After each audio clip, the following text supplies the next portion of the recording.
Bonjour à tous, on se retrouve aujourd'hui pour la 3e semaine du procès de Mazan à Avignon où comparaissent 51 accusés. On va voir est-ce qu'aujourd'hui Dominique Pellicot reviendra parce que la semaine dernière, comme vous le savez, il était malade. Et du coup, aujourd'hui, je vous lis le thread de Marion Dubreuil, du coup journaliste, qui est sur place et je vous propose de commencer de suite. Du coup, 10e jour au procès de Mazan, 3e semaine à Avignon, où comparaissent 51 hommes accusés de viol aggravé avec une incertitude sur la présence de Dominique Pellicot, le principal accusé dans le box. Dominique Pellicot a été hospitalisé hier après-midi pour un caillou dans la vessie et une infection rénale. Il est retourné dans sa cellule à l'isolement dès hier soir. Le président va-t-il décider de l'extraire de sa cellule ou suspendre les débats? Son avocate Maître Zavaro regrette que Dominique Pellicot n'ait pas été pris en charge dès mercredi dernier après un retour éclair devant la cour criminelle. Le septuagénaire était apparu très affaibli avant d'être dispensé d'audience par le président. Gisèle Pellicot, elle, sera présente, nous a assuré son avocat. Elle reste déterminée, nous a expliqué Maître Babonneau, qui ajoute qu'elle espéra que la justice mettra tout en œuvre pour que ce procès désormais historique puisse être mené à son terme. Des soutiens de Gisèle Pellicot devant le palais de justice.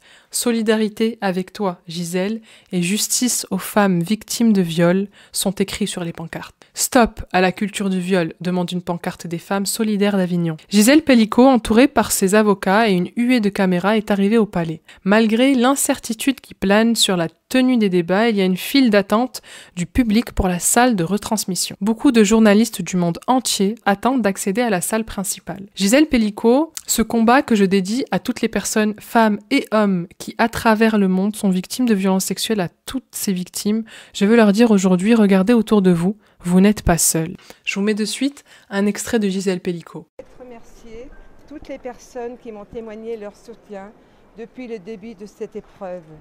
Et plus particulièrement celles et ceux qui ont pris le temps de se réunir samedi dernier, à travers toute la France.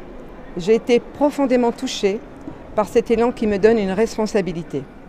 Grâce à vous tous, j'ai la force de mener ce combat jusqu'au bout. Ce combat que je dédie à toutes les personnes, femmes et hommes, qui à travers le monde sont victimes de violences sexuelles. À toutes ces victimes, je veux leur dire aujourd'hui, regardez autour de vous, vous n'êtes pas seuls. Merci beaucoup. Merci beaucoup. Le président ouvre l'audience en l'absence de Dominique Pellicot dans le box. Il dit avoir été informé par l'administration pénitentiaire que le principal accusé avait refusé d'être extrait ce matin pour des raisons médicales.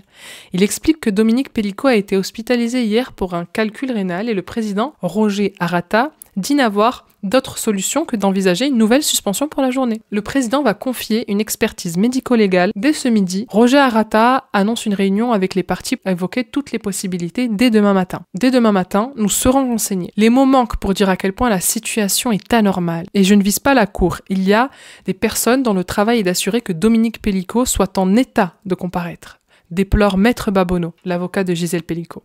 Et cela fait une semaine. Nous vivons une attente insupportable. S'il s'avère qu'il ne pouvait pas comparaître, nous serions dans une situation que nous pourrions qualifier de scandale, dénonce l'avocat de Gisèle Pellicot. On a été pris en otage depuis 10 jours. Si Dominique Pellicot avait été prise en charge dès lundi, déplore Maître Zavaro, son avocate, il y a un débat entre l'administration pénitentiaire et le corps médical qui ne nous regarde pas et dont nous sommes les otages aujourd'hui. Brève reprise de l'audience, le président annonce avoir mandaté une expertise collégiale, comme convenu, dont la Cour rendra compte à la reprise demain. Que personne ne vienne me dire que Dominique Pellicot se dérobe, qu'il feint sa situation.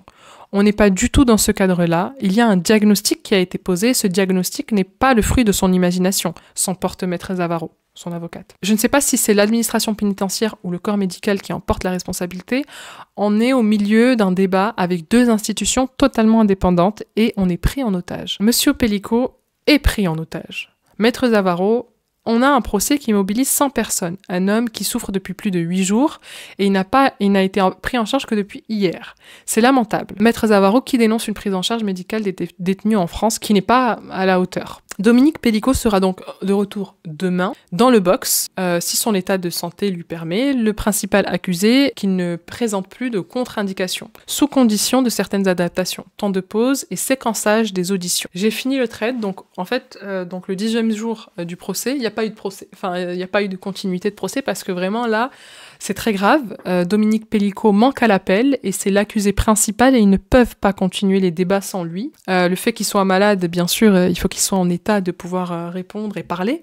Mais là, c'est vrai que ça commence à faire, je crois que c'est depuis mercredi dernier, donc ça fait 4 jours, je crois, qu'il manque à l'appel. Et c'est vraiment, je comprends pas trop... parce que si c'est la réalité, bon, qu'il l'opère ou j'en sais rien, je sais pas exactement ce qu'il a comme pathologie, mais ouais, là, en fait, c'est un procès en plus qui est limite, c'est à la minute, quoi. C'est à la minute, c'est un procès qui doit durer 4 mois, en plus c'est long. Ça doit être terriblement douloureux pour Gisèle tous les soirs, tous les matins, en se réveillant, de se dire mais est-ce qu'il sera là? Est-ce qu'on va pouvoir continuer? C'est vraiment... Je sais pas. Si c'est du fake, après il y a une expertise médicale, mais bon, franchement c'est culotté, on va dire. Enfin, c'est fou, quoi. C'est fou. Elle était en train de littéralement dépérir sous ses yeux et il en avait rien à faire. Donc c'est dur d'avoir de l'empathie. C'est très très dur d'avoir de l'empathie pour Dominique Pellicot aujourd'hui, sachant que pendant 10 ans, elle a souffert, il lui donnait des doses létales de lorazépam. Donc ouais, franchement, c'est dur à entendre qu'aujourd'hui, lui, bah, je me sens pas bien, j'ai mal à la vessie, j'ai une infection dans les reins. Alors qu'elle, bah, elle a eu des infections gynécologiques, elle a eu des absences, elle a eu des problèmes neurologiques et ça l'inquiétait pas, quoi. Enfin bon, bref. On verra demain s'il revient. En tout cas, merci d'avoir regardé cette vidéo. N'hésitez pas à vous abonner à la chaîne et je vous dis à bientôt pour de nouvelles histoires.